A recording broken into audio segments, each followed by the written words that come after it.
देखो, किसी भी यंत्र के बारे में लिखने से पहले शीर्षक बन गया हमारा क्या, ट्रांसफार्मर। इसके बाद प्रथम स्टेप में लिखा जाता है इंट्रोडक्शन, परिचय है क्या। तो ट्रांसफार्मर का इंट्रोडक्शन क्या है, यानी सबसे पहला पॉइंट हम लोग मेंशन करेंगे इंट्रोडक्शन। पहला पॉइंट यही लिखना है, इंट्रोडक्शन। ट्रांसफार्मर का परिचय,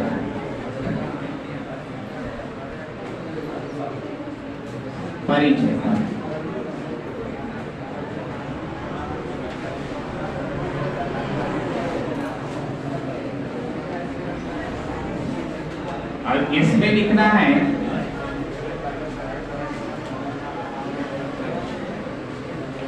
यह एक प्रकार का, आवाज नहीं, साथ में उतारते जाइए, साथ में उतारते जाइए, चूंकि पूरी कहानी कल हम लोगों ने सीख लिया था कि कैसे होने जा रहा है काम।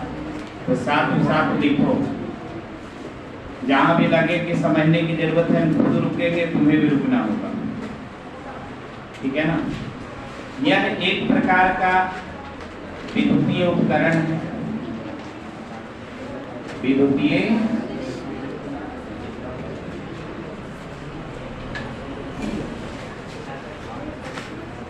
उपकरण है जो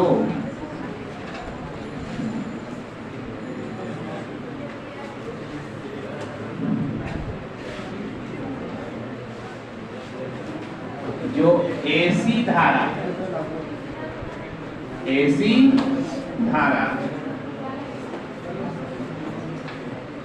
के मान तथा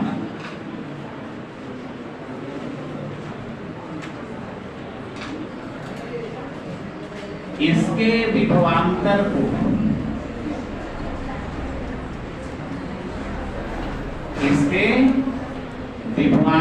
को बढ़ा घटा सकता है, बढ़ा घटा सकता है।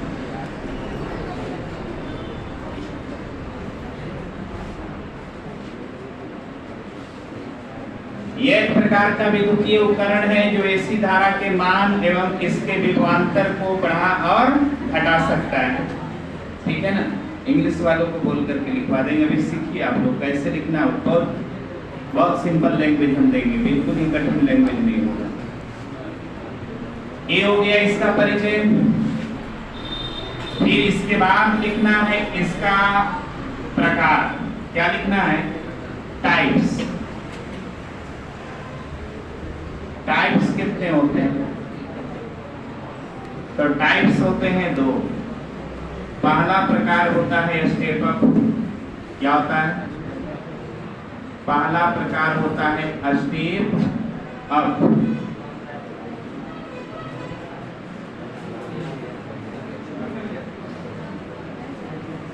स्टेप अप, यह स्टेप अप ट्रांसफार्मर। और दूसरा क्या होता है, स्टेप डाउन। दूसरा क्या होता है, स्टेप डाउन, स्टेप डाउन। यानी पहले तो परिचय हो गया, इसके बाद क्या हो गया, टाइप हो गया कि टाइप कितने होते हैं। तो टाइप दो प्रकार के होते हैं, एक स्टेप अप और एक स्टेप डाउन। स्टेप अप का मतलब ऊंचाई, स्टेप अप का मतलब ऊंचाई।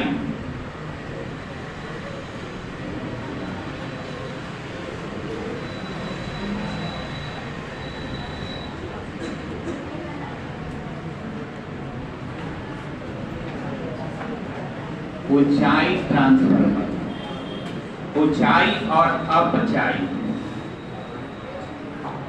हिंदी की बात किया जाए तो ऊंचाई और अपचाई। ट्रांसफार्मर स्टेप अप और स्टेप डाउन के रूप में काम करते हैं।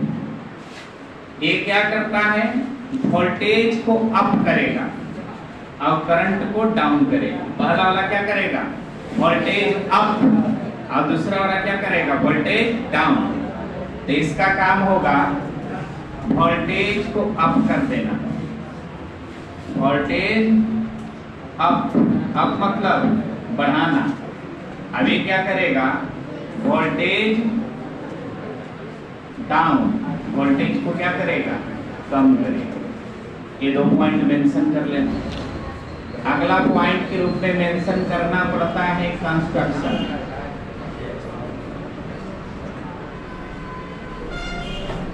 रचना, या इसी को क्या कहते हो, बनावट। रचना या बनावट। तो ट्रांसफार्मर के मुख्यतः 3 भाग होते हैं। ये बात लिखना है कि ट्रांसफार्मर के मुख्यतः कितने भाग होते हैं, 3 भाग होते हैं। ये बात लिखना पड़ेगा। ट्रांसफार्मर के मुख्यतः 3 भाग होते हैं। ट्रांसफार्मर के मुख्यतः, आवाज मत करो, ट्रांसफार्मर के मुख्यतः 3 भाग होते हैं। 3 भाग होते हैं। पहला भाग का नाम बता दो, प्राइमरी क्वाइल। पहला भाग का नाम क्या है, primary coil. Primary coil, primary coil, प्राथमिक कुंडली। ठीक है। दूसरा भाग का नाम क्या है, सेकेंडरी क्वाइल, सेकेंडरी क्वाइल। और तीसरा भाग का नाम है कोर। क्या नाम है, कोर, जिन्हें आंतरक भी कहते हैं। प्राथमिक कुंडली, द्वितीयक कुंडली और कोर या आंतरक। ठीक है ना। प्राथमिक कुंडली,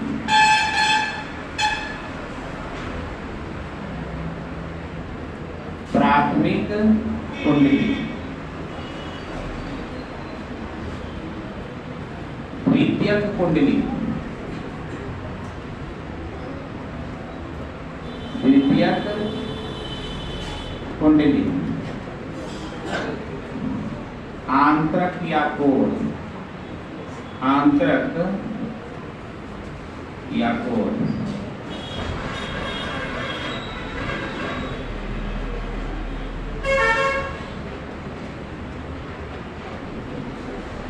आंतरक या कोर।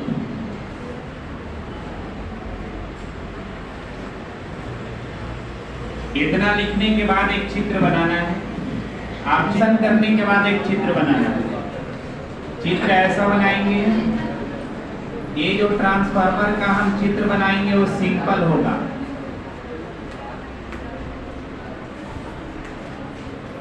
थोड़ा सा लेमिनेट, पीछे वाला पार्ट ऐसे बढ़ा देना है और इस पर लाइन लाइन खींच देना है। ये लाइन लाइन जो होगा वो प्लेट को प्रदर्शित करेगा। किसको प्रदर्शित करेगा, प्लेट्स को।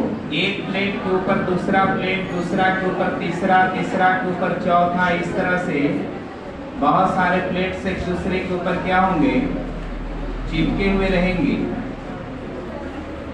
ऐसे बनाना है और इसके बाद इसमें क्वाइल दिखाना है। इसमें क्या दिखाना है, क्वाइल, लपेटा। ये बन गया ट्रांसफार्मर। क्या बन गया, ट्रांसफार्मर। और इसी ट्रांसफार्मर के चित्र में आप वो सारी चीजें लिख दो जो ऊपर आपने मेंशन किया। तो इसका नाम दे दो कौन सा coil, primary coil, primary coil. ए वाला का नाम दे दो कौन सा coil, secondary coil, secondary coil. और इसका नाम दे दो कोर। क्या नाम दे दो? कोर।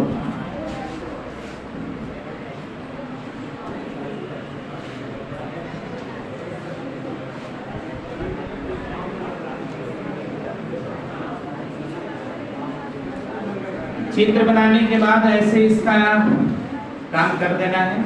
और कोर होना चाहिए लेमिनेटेड। कोर कैसा होना चाहिए? लेमिनेटेड। ये बात ध्यान रखना है, कोर कैसा होगा? लेमिनेटेड।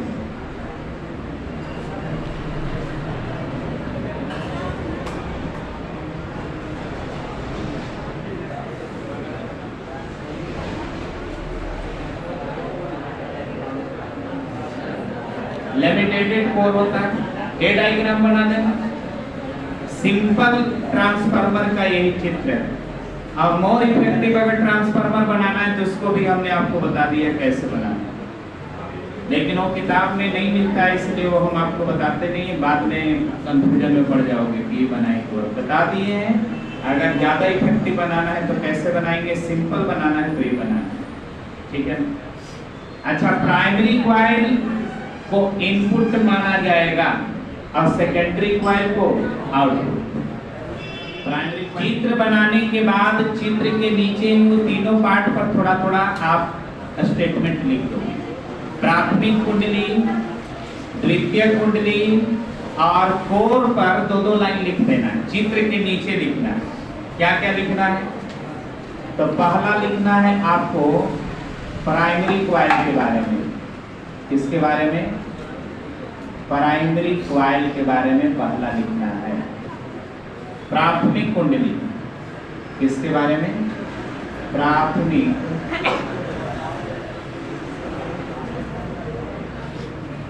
कुंडली।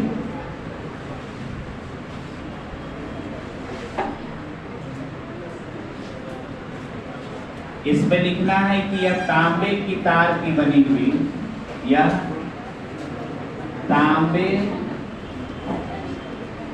की तार की बनी हुई तार, और ब्रैकेट में लिख लेना है लेमिनेटेड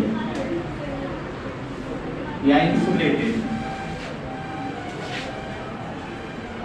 ये बात याद रखना है, तार ऐसा ना होना चाहिए कि नेक्ट वायर होना चाहिए, इंसुलेटेड होना चाहिए। इंसुलेटेड मतलब उस पर परत होना चाहिए। तार होता है एक नेक्ट, जिसमें किसी प्रकार का कुचालक परत नहीं हो, नेक्ट वायर है। और जिस पर तार पर कुचालक परत दिख रहा है वो कौन सा वायर है? इंसुलेटेड वायर है। कैसा है? इंसुलेट किया हुआ है। यह तांबे की तार, अब ब्रैकेट में लिख देना है क्या? इंसुलेटेड। इंसुलेटेड। यह तांबे की तार की बनी हुई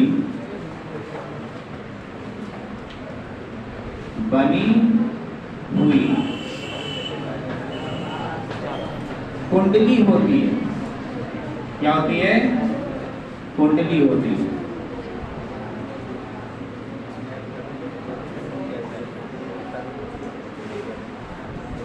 ये तांबे की तार की बनी हुई कुंडली होती है, जिसे अल्टरनेटिंग ईएमएफ सोर्स से जोड़ा जाता है। किससे जोड़ा जाता है? सोर्स से। जिसे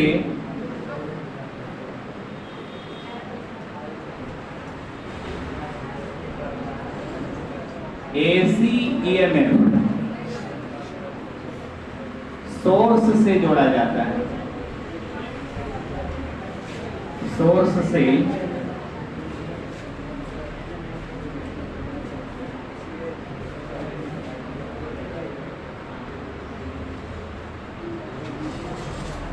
जोड़ा जाता है। यह इनपुट का व्यवहार करता है। किसका व्यवहार करता है? हाँ, यह इनपुट पार्ट होता है, भी लिख सकते हो। यह इनपुट पार्ट होता है। यह इनपुट पार्ट होता है। दूसरा में आपको किसको मेंशन करना है? सेकेंडरी कॉइल को। सेकेंडरी कॉइल पर दो लाइन लिख दो। Secondary coil. अब सेकेंडरी क्वाइल में यही लैंग्वेज को थोड़ा दोहरा देना है। लगभग द्वितीयक कुंडली, द्वितीयक कुंडली। अब इस पर आपको लिखना है यह भी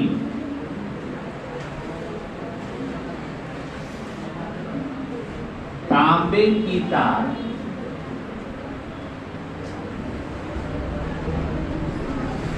की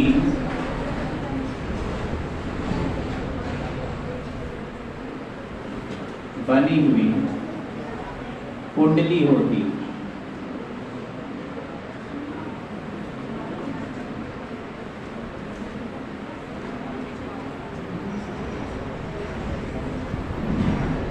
जो आउटपुट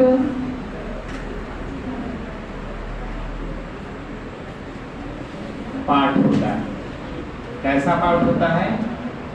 आउटपुट पार्ट। मैंने जहां से लेना है वो प्राइमरी और जहां से लेना है वो क्या है? सेकेंडरी है। तो ये दोनों लाइन लिखना है। एक बात जरूर लिख देना है नोट करके, नोट। दोनों कुंडलियों में फेरों की संख्या डिफरेंट रखा जाता है, अलग अलग रखा जाता है। ये बात नोट में लिखना है। दोनों कुंडलियों में, दोनों कुंडलियों में, दोनों कुंडलियों में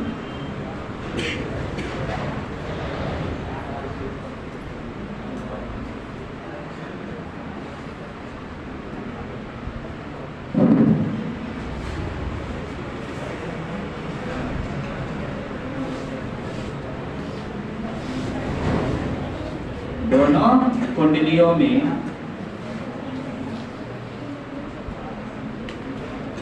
फेरों की संख्या अलग अलग रखा जाता है। अलग अलग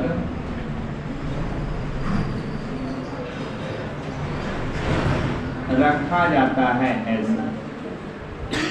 अब एक पार्ट और का चर्चा करना होगा, उस पर भी दो लाइन लिखना होगा। यंत्र आ गया तो आपको लिखने पर ही कलाकारी है, इसी पर नंबर मिलेगा। यंत्र में कितना आप ढंग से और जेंटल तरीके से अपने बात को लिख रहे हो ना, इसी पर आपको नंबर मिलेगा। इंग्लिश करने की जरूरत है, बोलो एकदम स्मूथ है, मतलब इस तरह की इंग्लिश करने की जरूरत नहीं, आप लोग कर सकते हो। यह भी तांबे की तार की बनी हुई कुंडली होती है ना। It is also a copper wire coil which behaves as a output source। है भी लिख सकते हो, आउटपुट सोर्स। थोड़ा बहुत अपने से भी अब करना सीखिए। इतना लास्ट चरण में है, 3-4 महीना का पढ़ाई, जहाँ टफ होगा वहाँ हम खुद करेंगे।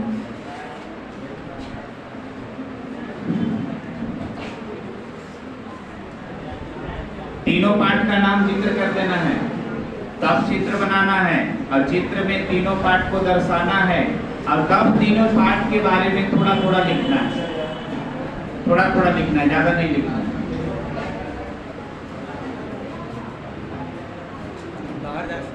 हाँ जाइए, हो गया।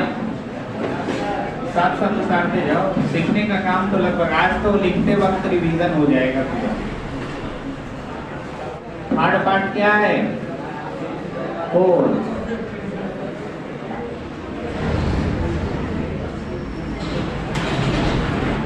आंतरक या कोर कहा जाता है इसे। इसके विषय में थोड़ा सा लिखो। क्या लिखो?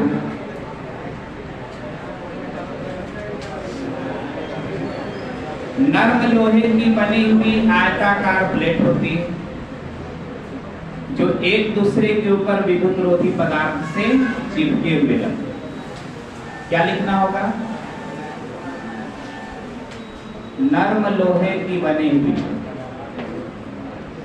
नर्म लोहे की बनी हुई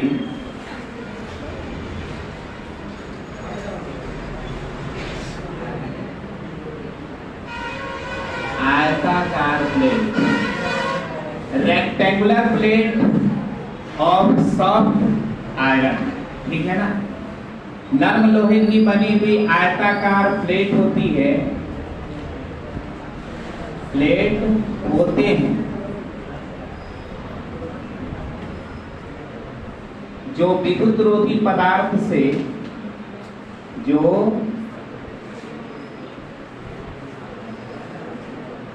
विद्युत रोधी पदार्थ से, विद्युत रोधी पदार्थ से, इंसुलेटिंग मटेरियल। विद्युत रोधी पदार्थ का मतलब इंसुलेटिंग मटेरियल, विद्युत रोधी पदार्थ से चिपके हुए रहते हैं, चिपके हुए रहते हैं। नर्म लोहे की बनी हुई आयताकार प्लेट होते हैं जो विद्युत रोधी पदार्थ से चिपके हुए होते हैं। इन प्लेटों के समूह को क्या कहते हैं? तो एक प्लेट को नहीं, बहुत सारे प्लेट चिपक गए, तो पूरे ग्रुप का नाम क्या है? आंतरक है या कोर है? आंतरक है या कोर है? वन ग्रुप, वन पार्ट नहीं, ओवरऑल पार्ट। जितना आप लोगों ने पेस्ट किया एक के ऊपर दूसरा तीसरा चौथा ऐसे जितना चिपका करके जो बनाया, उस हिस्से का नाम क्या होता है? कोर। क्या होता है? कोर। इन प्लेटों के समूह, इन प्लेटों के समूह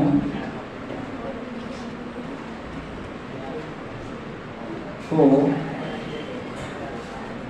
आंतरक या कोर कहा जाता है।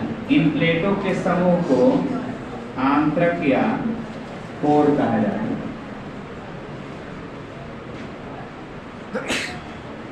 आंतरक या क्या कहते हैं? कोर।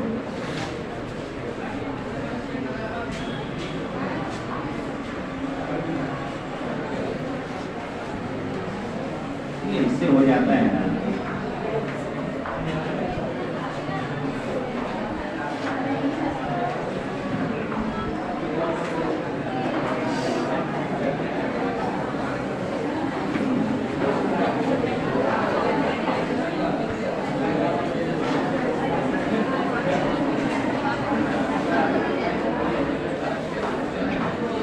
तीनों पार्ट लिख दिए। ये हो गया बनावट, यानी इतना दूर तक आप लोगों ने ट्रांसफार्मर के एक एक अंग के बारे में चर्चा किया है ना। पार्ट्स क्या क्या है, उस पार्ट के विषय में आप लोगों ने क्या किया? लिख दिया। पहला काम परिचय, दूसरा काम बनावट, दूसरा काम बनावट। अगर मान लो बीच में टाइम दिए तो टाइम पहले चर्चा कर लो। परिचय, टाइप, बनावट, और तब उतर आइए किस पर? कार्य सिद्धांत। किस पर? कार्य सिद्धांत। तो कार्य सिद्धांत इसका अगला कॉन्सेप्ट क्या लिखना चाहिए? वर्किंग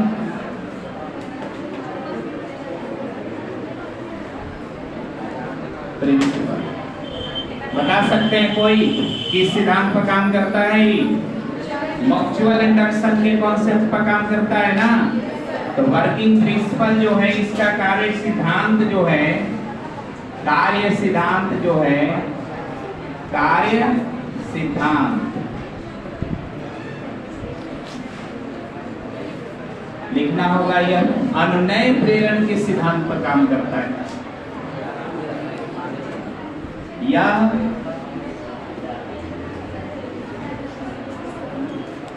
अनुनय प्रेरण, म्यूचुअल इंडक्शन को अनुनय प्रेरण कहते हैं, या परस्पर प्रेरण भी इसको कहा जाता है।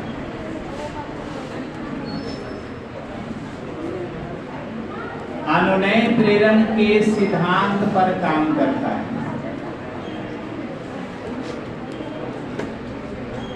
सिद्धांत पर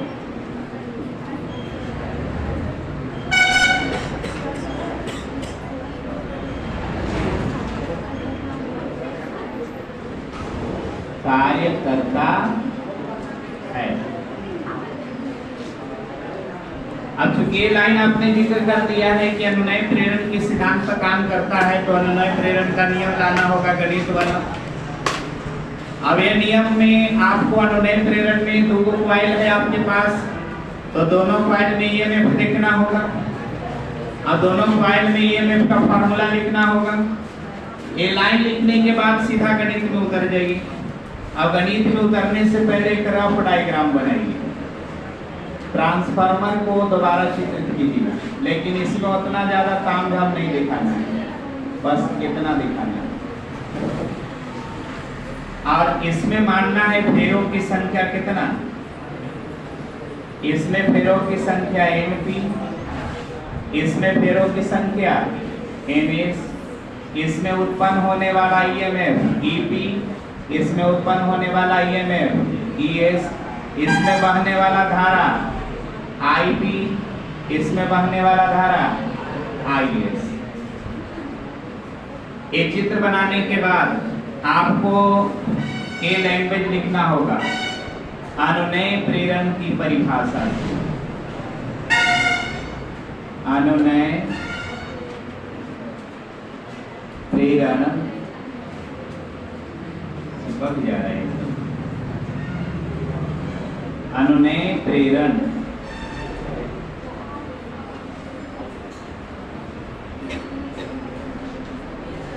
की परिभाषा से, by definition of mutual induction, परिभाषा से।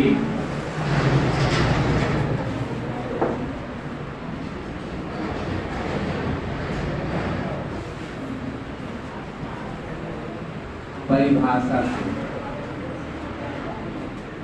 प्राथमिक कुंडली के लिए, कौन से कुंडली के लिए, for primary coil, for primary coil, primary coil. तो प्राइमरी कॉइल के लिए लिखोगे EP बराबर -NP dy/dt। फिर लिखिएगा फॉर सेकेंडरी कॉइल, फॉर कौन सा coil, secondary coil. Secondary coil के लिए लिखोगे ES, अब ES बराबर क्या लिखोगे, -NS dy/dt।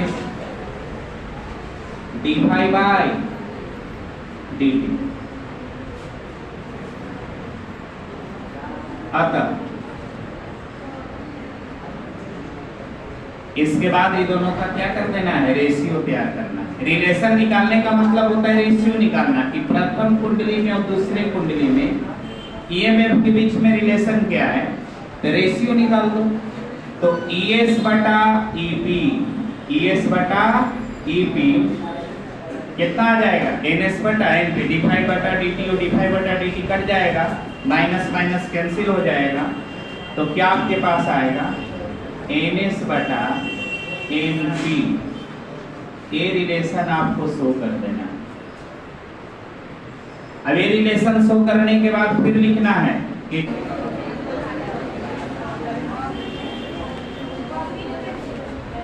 एक रिलेशन ये वाला निकाल कर दिए होंगे, ES बटा EP बराबर NS बटा NP।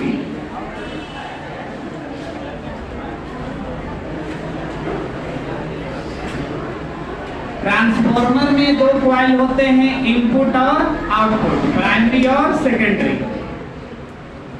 इन दोनों कॉइल का पावर लगभग सेम रहता है, जितना पहले कॉइल का पावर होगा उतना ही दूसरे कॉइल का पावर होगा। तो यहाँ पर आप कह सकते हैं कि ट्रांसफार्मर के लिए ये भी कसम सही है कि आप पावर इन प्राइमरी कॉइल बराबर पावर इन सेकेंडरी कॉइल ले सकते हो। तो प्राइमरी कॉइल का पावर आप लिख सकते हो EP इंटू IP, क्योंकि पावर बराबर फार्मूला होता है वोल्टेज गुने करंट। अब वोल्टेज का काम करता है यहाँ पर EMF, तो EMF में हम लोग किससे काम करते हैं, गुना करते हैं करंट से। पावर बराबर P इंटू P बराबर V इंटू I, पढ़ा है ना। पावर अगर निकालना हो तो करंट और वोल्टेज का क्या होना चाहिए, गुना। 2 एम्पियर का करंट 5 वोल्ट विभवांतर पर है तो कितना इलेक्ट्रिकल पावर है, 2 एम्पियर का करंट 5 वोल्ट विभवांतर पर है तो कितना पावर है, 5 दूनी 10 वाट। तो पावर के अभी फॉर्मूला है, तो EP इंटू IP, पहले कॉइल में पावर इतना होगा और दूसरे कॉइल में जो पावर होगा वो होगा ES इंटू IS, हो जाएगा। यहां से आप लिख सकते हो IP बटा में IS, IP बटा में IS। अब इधर IS छोड़ दिए, किससे भाग दे दें, सॉरी ये छोड़ दिए, किससे भाग दे दें, EP से। ES बटा में EP। अब आपने देखा कि ES बटा EP जो होगा वो किसके बराबर हो जाएगा, NS बटा NP के बराबर हो जाएगा। तो आप चाहें तो ये दोनों फॉर्मूला को एक साथ रिप्रेजेंट कर सकते हो, कैसे, तो IP बटा में IS बराबर, अब इसका उल्टा लिखना है, ES बटा में EP बराबर, अब सीधा लिखना है NS बटा में NP। यहाँ पर आपको रेशियो 3 रूप में प्राप्त हो गया। रेशियो कितने रूप में प्राप्त हो गया, 3 रूप में। अब इस रेशियो का नाम है ट्रांसफॉर्मेशन रेशियो। क्या नाम है, ट्रांसफॉर्मेशन रेशियो। और ट्रांसफॉर्मेशन रेशियो इसका नाम है, इसको स्मॉल r द्वारा दिखाया जाएगा। किसके द्वारा दिखाया जाएगा, स्मॉल r द्वारा। अब स्मॉल r को बोलेंगे ट्रांसफॉर्मेशन रेशियो। क्या बोलेंगे, स्मॉल r को कहा जाएगा ट्रांसफॉर्मेशन रेशियो। क्या नाम होगा, ट्रांसफॉर्मेशन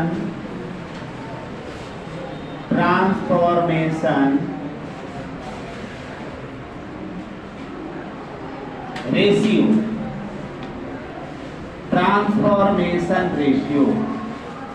ट्रांसफॉर्मेशन रेशियो। कुछ लोग इसे टर्न रेशियो भी कहेंगे, हम भी कहें कि n को टर्न रेशियो भी R को कहा जा सकता है। नाम याद रखना है, R बराबर IP बटा IS बराबर ES बटा में EP बराबर NS बटा में NP। यही R जो है परिणमन अनुपात जो है, ट्रांसफॉर्मेशन रेशियो का हिंदी क्या होता है, परिणमन अनुपात। कौन सा अनुपात, परिणमन अनुपात, परिणमन अनुपात। ट्रांसफॉर्मेशन रेशियो का हिंदी परिणमन अनुपात। आपसे पूछा जाएगा, 2 अंक में सवाल एक डाल सकता है कि ट्रांसफार्मर के परिणमन अनुपात क्या, तो बोलना होगा कि यह सेकेंडरी कुंडली में फेरों की संख्या और प्राइमरी कुंडली में फेरों की संख्या का अनुपात है।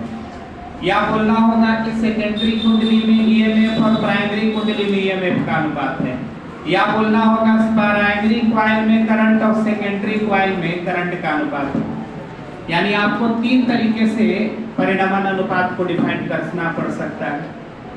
परिणमन अनुपात क्या है, 2 अंक का सवाल आ गया तो आपको जवाब यहाँ से लिखना है। परिणमन अनुपात ट्रांसफार्मर से संबंधित एक अनुपातिक राशि है।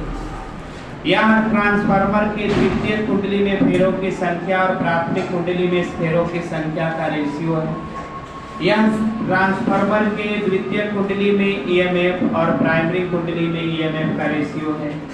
यह ट्रांसफार्मर के प्राइमरी कॉइल में करंट और सेकेंडरी कॉइल में करंट का रेशियो है। इतना सारा बात अगर लिख दिया तो भी सही, और एक बात लिख दोगे तो भी सही। 2 अंक के लिए उतना झंझट है नहीं। फिर इसके बाद नोट लिखना चाहिए कि ट्रांसफार्मर का जो ये R का मान होगा, किसका मान, R का जो मान होगा वह 2 तरीके से डिफाइन किया जाएगा। कितने तरीके से डिफाइन किया जाएगा, 2 तरीके से। एक होगा स्टेप अप, कौन सा, स्टेप अप। अगर आपका ट्रांसफार्मर स्टेप अप है, कैसा है, स्टेप अप है, वोल्टेज बढ़ाने वाला है। अगर आपका ट्रांसफार्मर स्टेप अप है, वोल्टेज बढ़ाने वाला है, तो R का मान 1 से बड़ा रखना होगा। यानी इसके लिए R का मान कितना रखना होगा? 1 से बड़ा। R का मान कितना रखना होगा? 1 से बड़ा। क्यों मैंने कहा कि R का मान 1 से बड़ा रखना होगा? क्योंकि वोल्टेज बढ़ाना है। वोल्टेज बढ़ाना है तो किसमें? सेकेंडरी में कि प्राइमरी में? प्राइमरी में तो हम देते हैं कम दे चाहे ज्यादा दे, सेकेंडरी से हम लेते हैं कम ले चाहे ज्यादा ले। तो आपको इनपुट पर बात नहीं करना है, आउटपुट पर बात करना है। तो बढ़ाना है वोल्टेज, यानी आपको आउटपुट ज्यादा चाहिए। अगर आपको 12 वोल्ट को 120 वोल्ट बनाना है तो 12 वोल्ट देना होगा इनपुट, और जवाब में मिलेगा कितना? 120 वोल्ट। ये हो जाएगा आउटपुट। तो जो कम वोल्ट को ज्यादा वोल्ट में बदल देगा उसको नाम देंगे स्टेप अप। क्या नाम देंगे? Step up. तो बताइए, ES ज्यादा होना चाहिए और EP कम होना चाहिए, यानी प्राइमरी में यानी इनपुट में वोल्टेज कम और सेकेंडरी में यानी आउटपुट में वोल्टेज ज्यादा। यानी सेकेंडरी ज्यादा होना चाहिए, प्राइमरी कम होना चाहिए। तो बताओ, ऊपर वाला नंबर ज्यादा और नीचे वाला नंबर कम, भाग पड़े पर 1 से बड़ा आएगा कि छोटा? 1 से बड़ा नहीं आएगा ना। ऊपर वाला नोमिनेटर आपके पास जो होता है, अगर डिनोमिनेटर से बड़ा होता है तो ग्रेटर देन 1 होती है, छोटा होता है तो लेस देन 1 होती है। ऊपर वाला हर अंश जो है बड़ा है, वो हर जो है छोटा है, तो बड़ा राशि आएगा, 1 से बड़ा आएगा। तो ये गणित है। स्टेप अप ट्रांसफार्मर के लिए R का मान 1 से बड़ा होना चाहिए। ठीक इसके विपरीत स्टेप डाउन बनाने के लिए, क्या बनाने के लिए?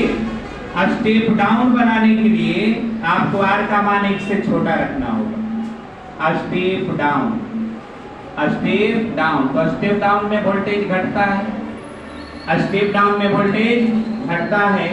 तो स्टेप डाउन बनाने के लिए R का मान क्या करना होगा? 1 से छोटा रखना होगा। R का मान कितना रखना पड़ेगा?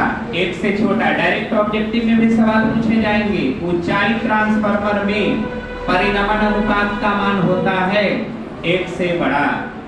अपचाई ट्रांसफार्मर में परिनमन अनुपात का मान होता है 1 से छोटा। स्टेप अप ट्रांसफार्मर में R का मान 1 से बड़ा रख देने पर क्या क्या आपका ट्रांसफार्मर काम करने जा रहा है, इस पर थोड़ा बात कर लेते हैं। R का मान हमें बड़ा रखना है, किसके लिए? स्टेप अप के लिए। किसके लिए? Step up. यहाँ पर थोड़ा एक्सप्लेनेशन करेंगे हम लोग।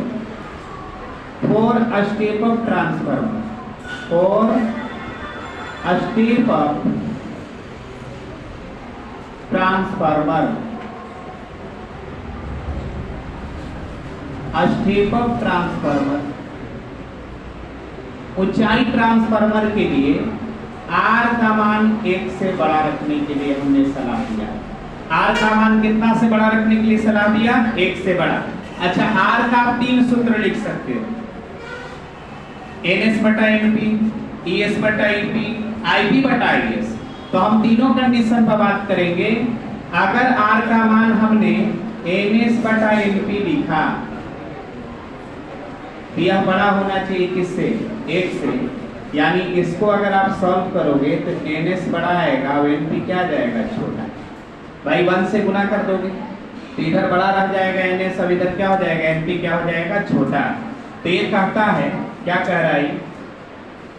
ये कह रहा है कि अगर आपको स्टेप अप ट्रांसफार्मर बनाना है तो सेकेंडरी कुंडली में फेरों की संख्या ज्यादा रखिए और प्राइमरी में फेरों की संख्या कम रखिए।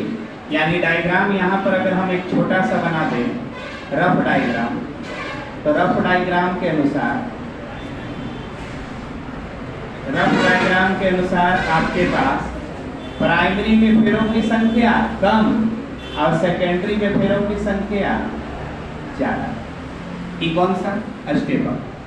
प्राइमरी को P से और सेकेंडरी को S से इंडिकेट करो। स्टेप अप ट्रांसफार्मर बनाने के लिए इनपुट की तरफ कम लपेटा होना चाहिए अब आउटपुट की तरफ ज्यादा लपेटा होना चाहिए, यानी जिसका वोल्टेज बढ़ाना है इधर जोड़ेंगे और जहां वोल्टेज लेना है इधर जोड़ेंगे। इधर होगा सोर्स, इधर होगा लोड, यही ना कहानी होगा।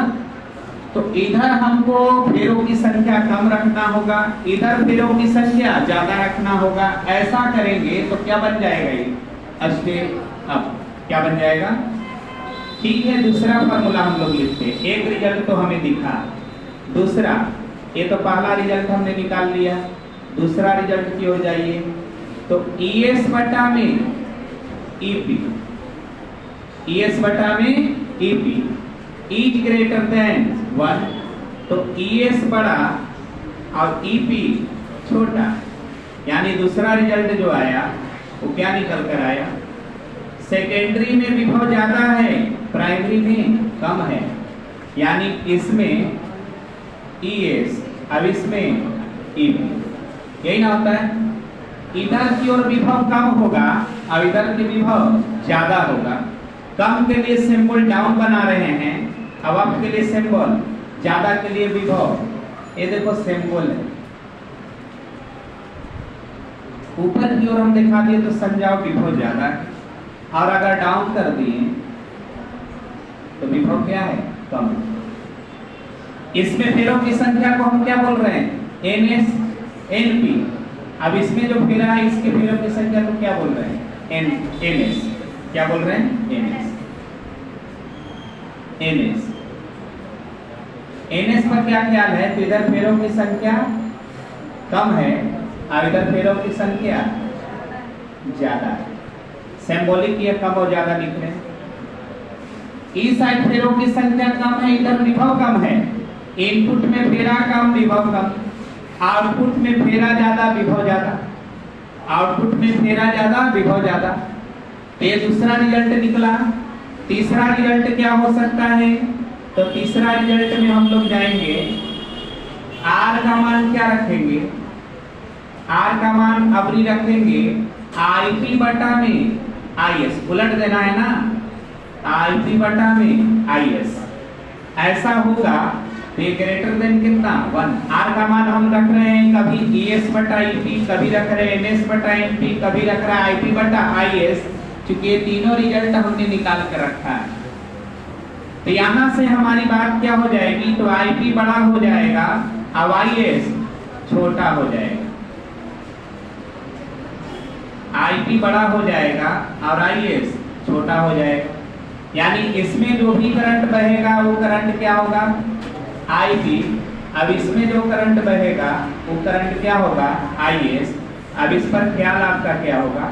तो IP होगा ज्यादा और IS होगा कम। IS क्या हो जाएगा? कम। यानी आप देख पा रहे थे, देखो जिस हिस्से में विभव कम है उस हिस्से में करंट ज्यादा है, और जिस हिस्से में विभव ज्यादा है उस हिस्से में करंट कम है।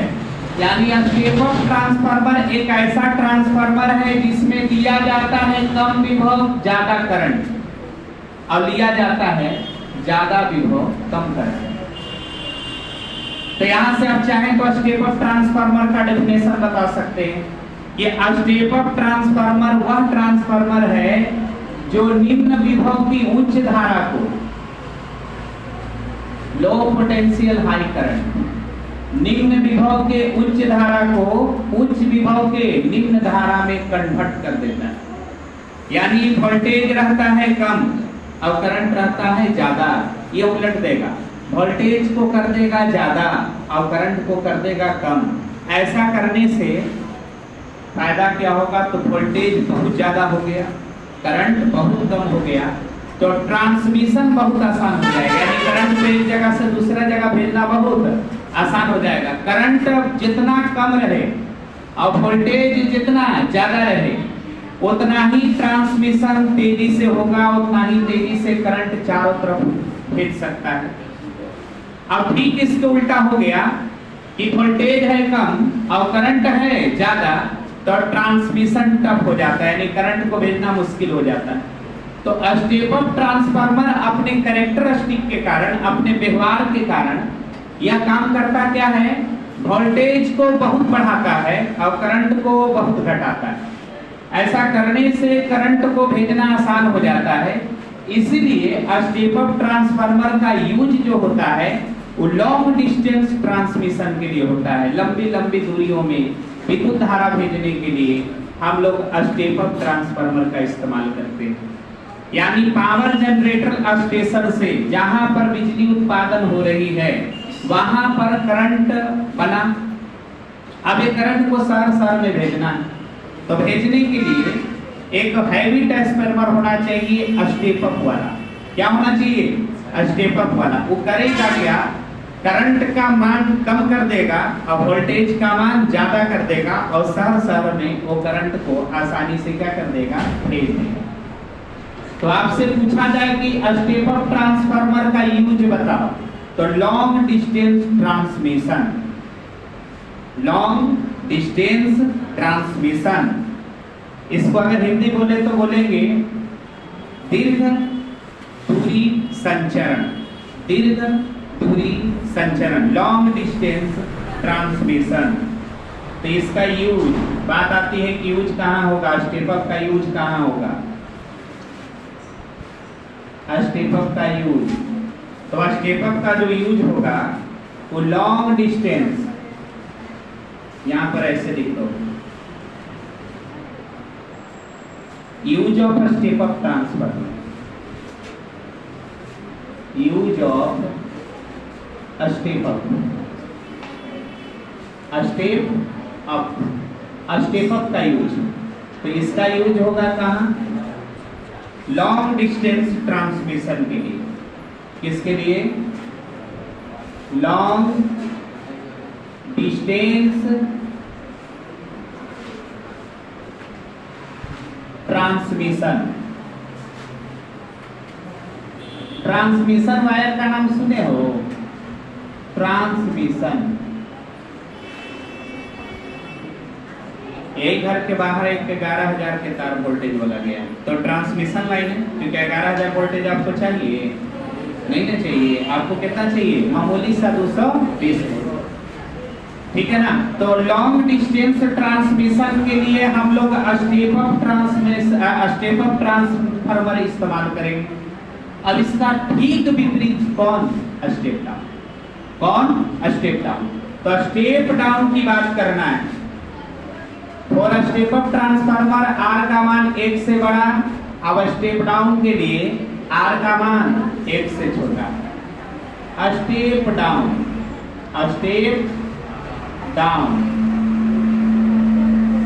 स्टेप डाउन ट्रांसमिशन ट्रांसफार्मर,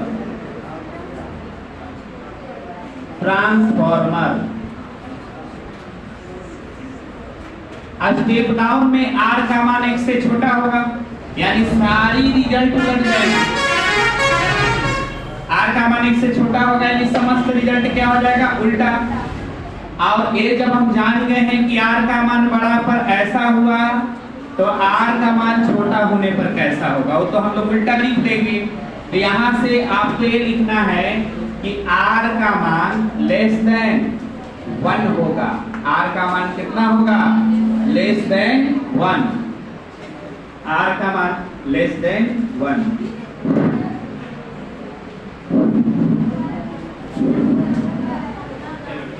आवाज आ रहा है? कम हो गया? ठीक है ना? ठीक है, आवाज आ रहा है? ज्यादा आवाज वाइब्रेट करेगा। सुनो, स्टेप डाउन ट्रांसफार्मर के लिए आर का मान 1 से कम है। अब 1 से कम है तो सारा रिजल्ट उल्टा है। तो बताइए ES और NS और NP, इधर बड़ा था इधर छोटा था, तो अभी इधर बड़ा इधर छोटा कर दे, इधर क्या कर दे? आप लोग चाहें तो उस फार्मूले से भी निकाल सकते हो। हम डायरेक्ट लिख देते हैं स्टेप डाउन ट्रांसफार्मर में NS क्या हो जाएगा? NS हो जाएगा कम और NP हो जाएगा ज्यादा। यानी स्टेप डाउन ट्रांसफार्मर बनाना है तो कैसे बनाना चाहिए बताओ? सेकेंडरी में फेरों की संख्या कम रखना होगा, प्राइमरी में ज्यादा रखना होगा। यानी स्टेप डाउन बनाना है तो ट्रांसफार्मर का कंस्ट्रक्शन ऐसा रखना होगा।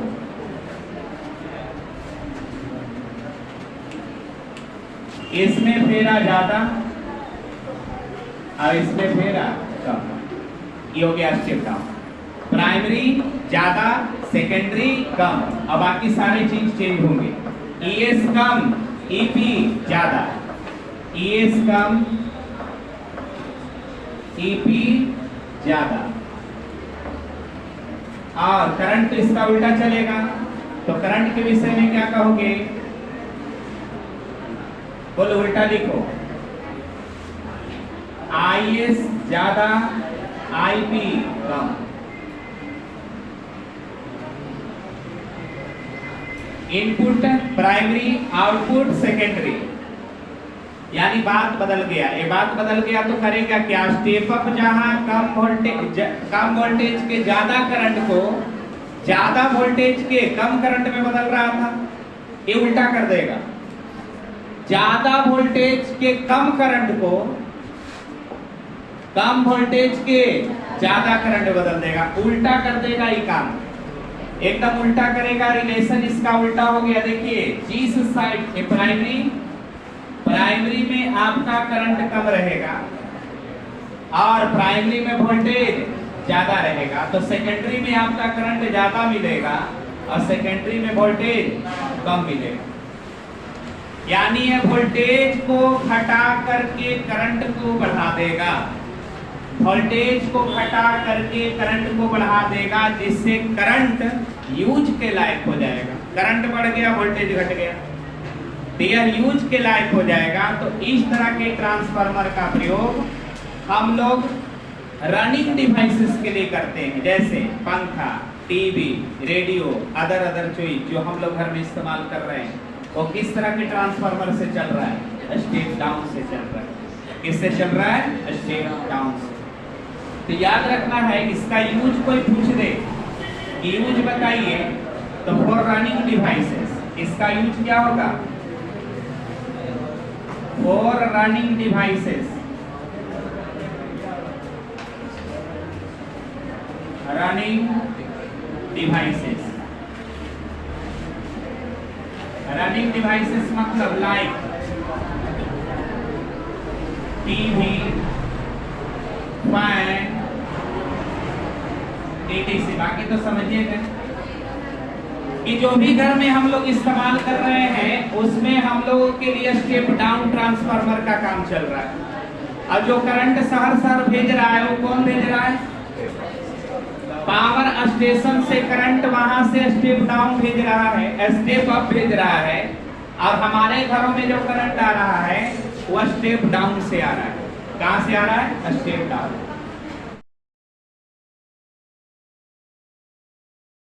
बताया एनर्जी लॉस का नाम, और दूसरे तरफ बताया एनर्जी लॉस को कैसे कम रखा जाए, इसका उपाय। तो हमने शीर्षक का रूप क्या दिया?